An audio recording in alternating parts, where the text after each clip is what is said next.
Well, hello world, what is up? Welcome to Build. I'm your host, Matt Forte, and we are here live at the Build Studio in New York City. Our next guest is an Oscar-nominated actor and winner of an Emmy, Golden Globe, 2 Screen Actors Guild Awards, and he's got a star on the Hollywood Walk of Fame. He's also been presented with numerous humanitarian awards, including the Bob Hope Award for Excellence, the Presidential Citizens Medal, and he was pinned as an honorary Marine. If you only know him for his work on screen, then you have got to read his book, Grateful American, which details not only the journey of an entertainer, but also of an individual who has dedicated his life to honoring our defenders, veterans, first responders, their families, and those in need. He's an incredible guy. He does incredible things. Please, everybody, join me in welcoming back to the show, Mr. Gary Sinise. Come on, everybody. Come on.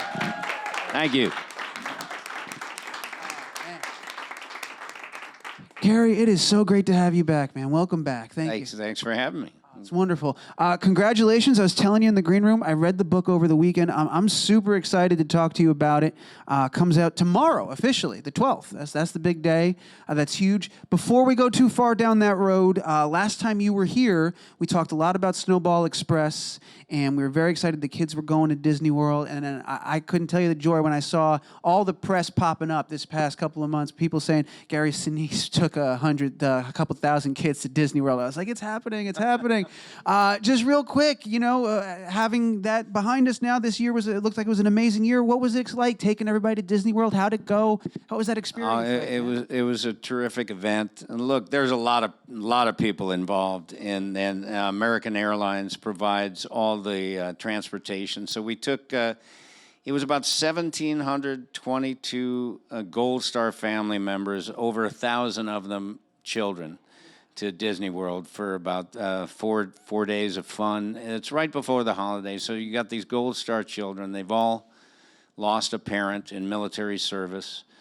We bring these kids together, and it's very healing for them because they not only have a good time at the park and play at Disney World and whatnot, but they're with each other, and they're all going through the same thing, which is the loss of a parent. They're grieving children, and they see at this event that they're not alone. I mean, quite often they can be the only child in their town or, in their school that's going through this kind of thing. When they come together with our Gary Sinise Foundation event at Disney, they see over 1,000 other children. They're all going through the same thing. So it's very healing for them at the same time. It's uplifting because we give them a lot of love and they have a lot of good times. And the Gary Sinise Foundation helps to provide that opportunity for them. So incredible. Yeah, of course. Absolutely. As is tradition, the Lieutenant Dan Band usually performs. Did you guys perform for the kids this year? Yeah. But now, let me ask you this. How does one construct a set list to compete with the likes of the happiest place on earth? They got roller coasters, they've got the castle, they've got all this. You got to put on a show, and you got to hold their attention. This was the first time that we took the kids to Disney. So we've been doing this event. We did it at, we started at Disneyland in Anaheim. Group 2 was a while ago, right? That was the first time I played for the kids was 2007, and it was in Anaheim. And then we moved the event to Dallas. This was the first time we went to Disney World. We did it at the ESPN Wide World of Sports Arena or whatever it was. And it was the finale of the event. So they'd played in the parks. They'd gone to all the different rides and all that stuff, and we brought them all into this arena and put on a great show for them, and they have fun. And it's something that I think they look forward to it every year because we've been playing now for a dozen years. Point, too. Never mind, it's just a good show, but it's like it's part of the whole thing. It's something to look forward to. Kids have a good time. Yeah, for sure, man. All right, well, thank you for indulging. I was very curious about how that went. I'm happy to hear from you the full report and that it was a great success. So tomorrow, this is released into the wild. People will get their hands on it. I got a chance to read it. How are you feeling entering this moment where your book is going to be out there? Your parts of your life will literally be an open book. How do you feel about that? You're right. Yeah, it's very interesting. I mean, this weekend has been fun because the book wasn't supposed to come out until tomorrow, but I've been getting photographs from Barnes and Nobles all around the country, and people are sending me pictures of the book on the shelves already. And I guess they've already sold quite a good number of books, so we're going into this promotional tour feeling pretty good. This is the first day that I'm doing press for it. I'm on a kind of a 15-day multi-city thing that we're going to do, and I'm going to play for it, concerts for the troops while I'm on the road. It's interesting. You know, I worked hard on the book and spent a lot of time on it, really thought about it a lot, rewrote it and everything, and now here we are at the moment that it's coming out, and it really is, you know, I am grateful. I'm grateful for a lot of things, and I didn't know that was going to be the title of the book when I went into it. But as I started to rewrite it and reread it and rewrite it, this recurring theme of appreciation and gratitude and just this journey from kind of a self-focus of acting and the singular things that I was doing in my life to a broader focus of service to others and everything really started to pop out. And so that's really what the book is. It kind of tracks my life up to this full-time service life that I'm involved in now.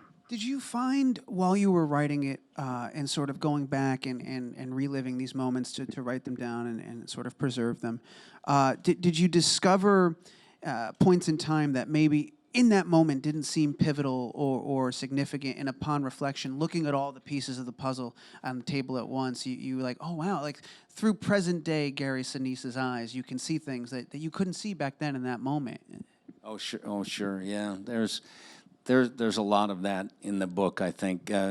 Moments that motivated me in a way, either by some success that I had or some mistake that I made, you know, that turned into a forward momentum that as my life kind of turned a corner or something like that. There's a lot of those stories in the book that you can look at, and I think generally a lot of people might be able to relate to a lot of different things in the book. You know, I was a struggling student. I had a difficult life as a kid, just trying to find my way and everything. But because of that, I kind of developed this do-it-yourself sort of approach to things, and I just tried to figure stuff out. And eventually that kind of galvanized this sort of leadership thing that I eventually developed, which, founding a theater with my pals, making some movies happen where I produced and directed and acted, starting some various nonprofits and all of that. And now I've got the full-time Gary Sinise Foundation, which is, we're in our 8th year now, and we're doing well. We're growing all the time. We're expanding our services and providing opportunities for folks that might not have them if we weren't there. Yeah, for sure. The foundation itself, 8 years, man, that's amazing. It kind of flew by, right? Like you read about the book, sort of the birth of the foundation and all the work that led into that. One of the things that you also include in this story is not just your personal story, but the stories of servicemen and women that you've either heard their stories or met them, and the way they've impacted you and the way their stories have impacted you and inspired you or moved you in one way or another. And I'm curious, in writing the book, how many of those were you recalling from memory? How many of those you did research to make sure you were getting all the specifics right? Were you reaching out to the families? All that sort of stuff, just the process behind including those and why it was important to you to have their stories in here as well. Well, so many of the stories that are in the book are moments that are very important to me, so I remember them very, very well. But as I was starting to write it, I would flesh out different details and whatnot. There were a few things that I had to research and go back and look. Now, when did this happen, and who was that, and this. But I generally have a pretty good memory for the people that I've met through this service work. They've made a significant impression on me. And from the war zones to the hospitals to Gold Star families, you name it. These people have made an impression on me, and I wanted to provide that in the book because they've been inspirational to me in terms of what I've decided to do in my service life. There's funny stuff in the book too. I mean, there's plenty of funny things that have happened along the way. They were maybe seemed insignificant at the time, but in looking back, they were important moments or something like that. I love the story. The first time you meet your wife's parents, and they have to walk you around the back because you don't. So that's pretty. That is. So my wife's father belonged to the Union League Club. At that time, it was a men's club, and this is back in the 70s, and it was very, kind of distinguished sort of men's club. Everybody wore suits and everything. I was working in the theater late, and I had to, jump in my car and race down to meet my wife and her parents at the Union League Club. So I had kind of torn jeans and, ratty shirt, and I show up at the door, and they won't let me in because I don't, you can't come in here like that. And I said, oh, please. My wife's father in there. I got to go in there. And they said, you can't come in here without a suit coat. And so I said, oh, gosh. And I start crying. Please, I'm going to get in trouble. And so he dug out a suit coat in the back, gave me a suit coat, and then took me around to the service elevator. And I rode up with the garbage cans. And he snuck me in to the Union League Club, and I sat down. And, I was late. I had to explain to my wife and her father. Years later, I go back to the Union League Club. I'm now in the movie business, successful. I show up in a suit. They put me in the presidential suite. I make a speech. It was a totally different trip to the Union League Club after that. It was neat, and I told that story when I made a speech there that day. You must have been looking forward to that all day. Yeah. I'm going to walk in the front door. I came in the front door. Oh, Mr. Sinise, sure. Here's the presidential suite. And everything. Something I was curious about, as an actor for years, be it on stage or on screen or whatever, it's your job to sort of explore and convey and emote the difficult times and the challenging moments in people's lives and sort of relive them through their eyes and become those characters. As you were writing your book, was it difficult? Did it sting? Were there open wounds where you had to now inhabit your own? Like the character in this instance was Gary. You had to go back and sort of relive the stuff that you've been through, good or bad, mistakes and successes and all that. Was that harder than you expected? What was that like for you? There's certain chapters that are more difficult than others. I chose to share certain things personally in the book that were, on the outside, it might have looked like everything was going well at the time, what was going on in my public life. But privately, we may have been dealing with different things. And I wanted people to understand, that the book, you can't judge the book by the cover, Well, I guess you can here. Not a bad cover. But look a little deeper than that. Go into the book. There's always something going on that you don't know about somebody. And the moments that I describe in the book were important moments in my personal life that accumulated into the service life. And a lot of things that added up, personal challenges that I had met personally, that once I started really working with our wounded and dealing with our Gold Star families that were going through similar difficult things, I was able to relate to them, in a way because I'd been through some personal challenges myself. One of the things, because I do want to get into some of the incredible work the foundation's been up to and what you guys do, but one last thing that I really enjoyed in the book was reading about when you guys worked on Tracers and just like how much that project meant to you, getting that show, and then the amount of preparation and the level of immersion before you guys ever read the book or ever read the work and that you guys went through was pretty phenomenal.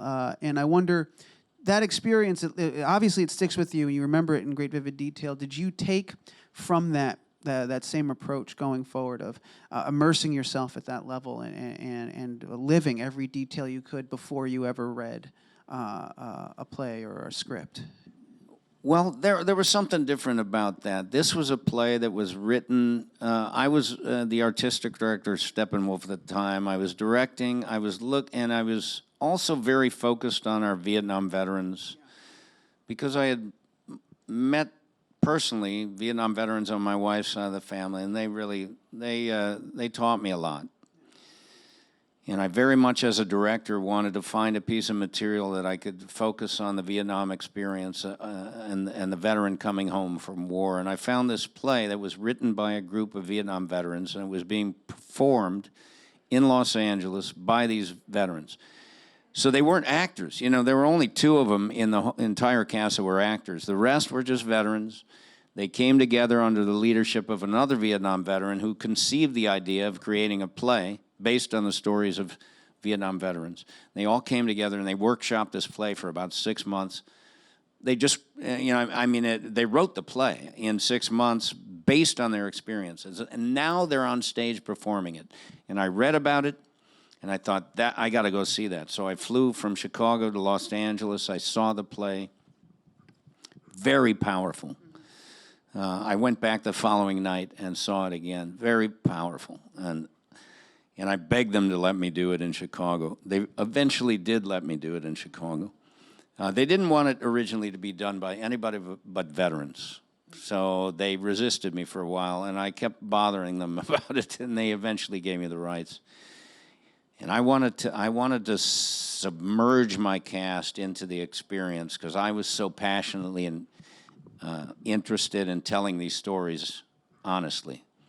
And so I workshopped the cast. I said, will you guys give me like 5 weeks for free and just show up, at 4 o'clock in the afternoon every day, and we'll workshop this play. So we did a number of things that I talk about in the book to get the cast prepared to then start rehearsing the play. So it was about an 8-week rehearsal period, as opposed to an average 5-week rehearsal period.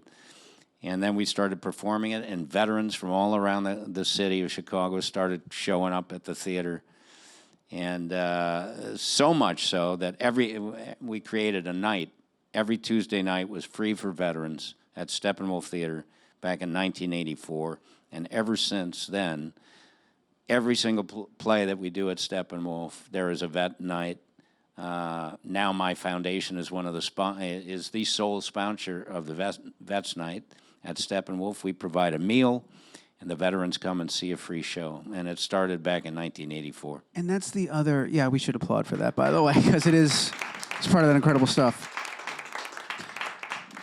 And that's the other side of that coin, which is so amazing, is through this book you discover that before you were even fully aware of it, the seeds were planted deep within you, this drive, this fire that would later, become the Gary Sinise Foundation and all this work that you do.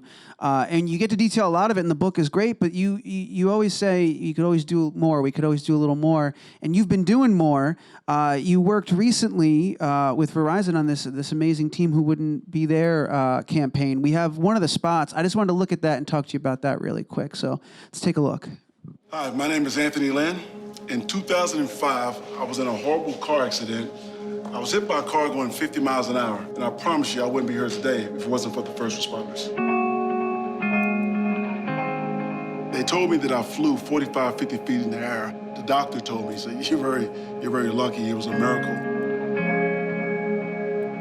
Hi, Coach. My name is Jim Brittle. This is my partner, Craig Kelly. We're the first 2 first responders on scene. Coach, my name is Skyla Bosco. I was the paramedic on Medic Engine 1 that evening.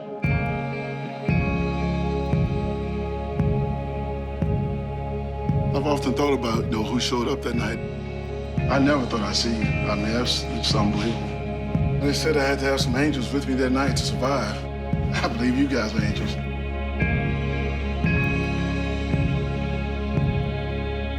Thank you, guys. Thank you. Wow.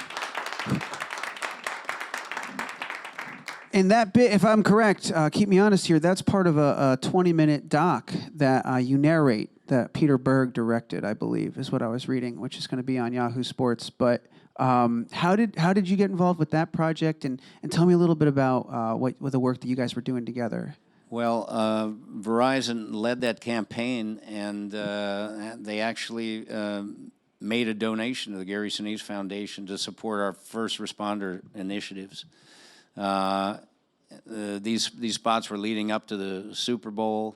The piece that I narrated is about 25 minutes long, and it shows. It's called "The Team That Wouldn't Be Here," and it shows about 11 different football players that were all rescued in some way from tornadoes, car wrecks, whatever it was, and saved by these various first responders around the country. It's a beautiful, beautiful piece, and Verizon wanted to highlight their support of first responders, and they chose the Gary Sinise Foundation to make a donation to help us with our first responder work. That's pretty amazing. What?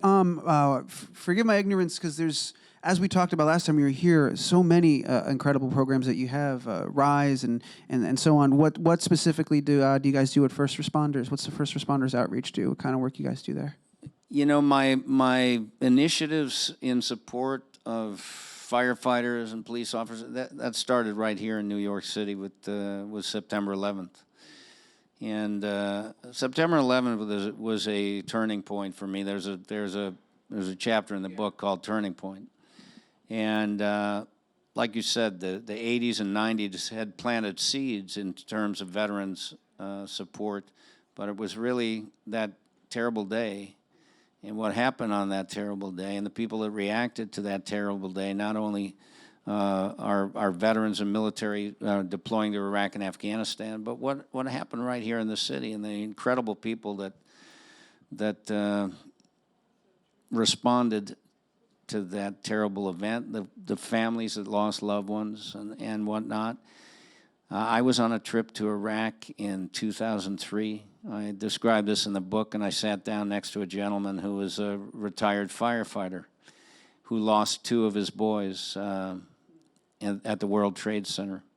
And one was a police officer, the other was a firefighter. His name is John Vigiano. I sat down next to John, and we struck up a conversation, and he invited me to come to the firehouse that his son was serving in when he died. And a few months after I got back from Iraq, I came here to Brooklyn and went to Ladder 132 and sat down with the guys there, and we had a dinner and had some fun that night, and I befriended a bunch of them. They become some of my best pals. And I got involved with supporting the Fire Family Transport Foundation here, Friends of Firefighters, different organizations that serve the needs of our first responders. Helped raise the money to build the Brooklyn Wall of Remembrance, which honors all the first responders that were lost on that terrible day. And have just supported them in various ways over the years. And then when I created the Gary Sinise Foundation, I wanted that to be a part of what we do, support the men and women who protect our cities and serve. You think about it. You have veterans going off to war, military going off to war. Of course, if they're in battle and stuff, there's going to be a post-traumatic stress related to that. But some of these first responders, they're pulling people out of burning cars. They're seeing people die. They see these kinds of things all the time, and then they have to go home to their families and kind of put it behind them and go on the next day and go back to work and maybe see something terrible again the next day. So they're dealing with post-traumatic stress issues themselves, and they need services. They need support. They need us to be behind them. Who wants to get in a car and drive around and look for trouble all night? I mean, that's what police officers do. They're just waiting for something to happen. They gotta go in and help somebody in a domestic situation, or there's a car wreck, or whatever it is. So I just want them to know that they're appreciated. That comes from the veterans in my own family and the Vietnam veterans in my family who were not appreciated when they went off to war and came home. And I just want these people to know that we appreciate their protection, we appreciate what they do to provide our freedom for us, and we don't forget it.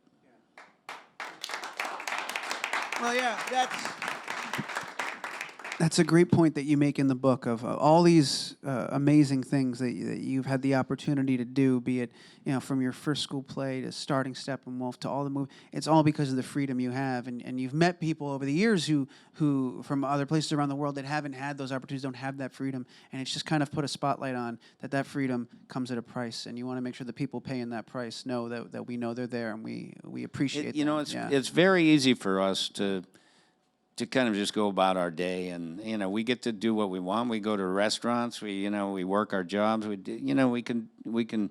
This is a great country, and we can make the best of it. It's tough. It can be a struggle. There are different challenges for everybody, but we do have the freedom to go out and pursue our happiness. Other nations do not have the right or the ability to pursue their happiness. What a good thing to be, to say life, liberty, and the pursuit of happiness. That's what every human being wants, is just to be happy and live their lives relatively free of pain and trouble, and hopefully free of oppression. And when you go around the world and you go to places like the border between North and South Korea or Iraq, Afghanistan, places that don't really understand freedom the way we do, you just value the freedom providers a bit more, and you want to do something to help them. Well, do something to help. Understatement of the year for you, sir. Do something to help. You've done a couple million somethings over your lifetime to express that, and as a result inspired so many to do something as well. I could talk to you all day about this thing, but I got some audience questions. I want to make sure we get those in, give them time. So we're going to go to those in just a second. But congratulations! It's officially on sale tomorrow. Grateful American: A Journey from Self to Service by Gary Sinise. But some people have found a copy already, so go out today, roll the dice. Maybe you could be one of those people.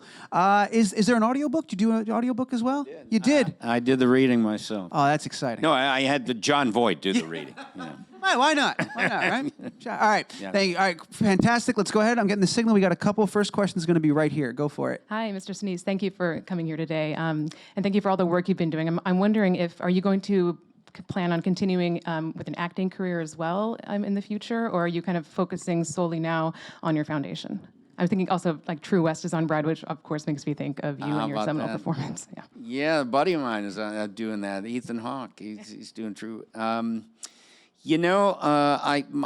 last television series I had was Criminal Minds Beyond Borders. It went off. We stopped shooting in December of 2016. So since then, I've just poured myself into the service work. I'm blessed in so many ways. I had a television series for 9 years at CSI New York, and I had Criminal Minds for a couple of years.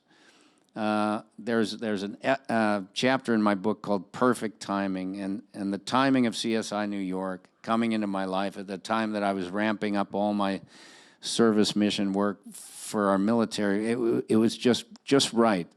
And so I had resources all of a sudden. I had this public platform, being on television every week. I had financial resources coming in that I never dreamed about having, that much. And so I was able to do something with that in service to others. And now I can say, I'm blessed because I can afford to wait for the next thing, find out what the next good thing is going to be. And in the meantime, focus on this passionate mission to serve others through the Gary Sinise Foundation. I worked hard for it. I worked hard in the acting career and everything like that.